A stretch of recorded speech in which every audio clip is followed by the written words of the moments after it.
Now to Southern Africa. South African President Cyril Ramaphosa will officially open the G20 Foreign Ministers Meeting in Johannesburg on Thursday. The meeting, held under South Africa's G20 presidency, themed Solidarity, Equality and Sustainability, is part of a series of ministerial gatherings leading up to G20 Leaders Summit in November. Discussions are expected to center on global geopolitical tensions, economic cooperation and diplomatic relations. However, the meeting takes place amid strained ties between Pretoria and Washington. Notably, U.S. Secretary of State Marco Rubio has declined to attend, while the European Union has confirmed its participation. To unpack this, we are joined by an international political analyst, Vhahangwele Tsotetsi. I hope I got that right, from Gauteng. Thank you so much for joining us on the news. Thank you so much, sir. Thank you for having me. Okay, so what is the significance of the G20 ministerial meeting being held in Johannesburg at this particular time where we see global politics at play? No, absolutely. I mean, this is the first, time that the G20 is actually in the African soil. So now this plays a very, significant role, not just in South Africa, but within the African continent, because now it allows South Africa to advocate for the interest, of the African continent, and also the interests of the global South, on things like your climate finance, your inclusive growth, and also the debt sustainability. So it's very important that South Africa, as it has assumed the presidency of this G20. It advocates, for the interest of the African continent.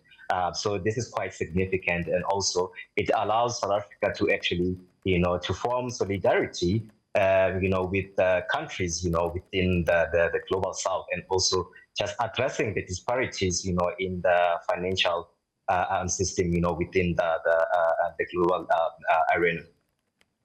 All right, so how might the G20 discussions, a couple of the things you've mentioned now, reflect the interests and priorities of the global South? What role do you think South Africa would play or should play in advocating for these issues?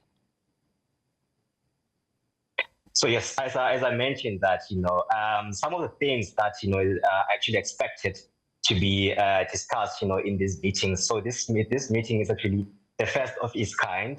So some of the things that are going to be discussed, it's actually inclusive economic growth, within the global South, and also the food security, debt sustainability, the climate finance, and also critical minerals. So as you know that, a lot of African countries and also the global South, are actually battling, with issues on food security, on nutrition. So it's going to be very important for South Africa to actually spearhead, conversations around, how these particular issues are actually addressed, and also coming to the climate finance. There's a need for an increased financing of the climate of climate, so it's very important. So South Africa will have to, play a part in making sure that the developed countries, and also they play a part in investing, in African countries, to make sure that there is a just transition, in terms of moving from your coal into a more sustainable world.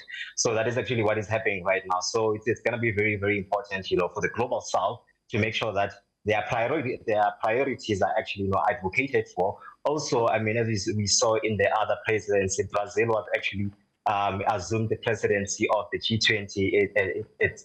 Also, we saw Indonesia, we saw India. So initially, this particular forum was formed to address the financial crisis within the global arena. But now, as we are seeing that it has moved to also accommodating things like the climate finance, the global tensions. So it becomes very important that this particular platform, it addresses these issues. All right, thank you so much, Vhahangwele Tsotetsi, for sharing your insights with us.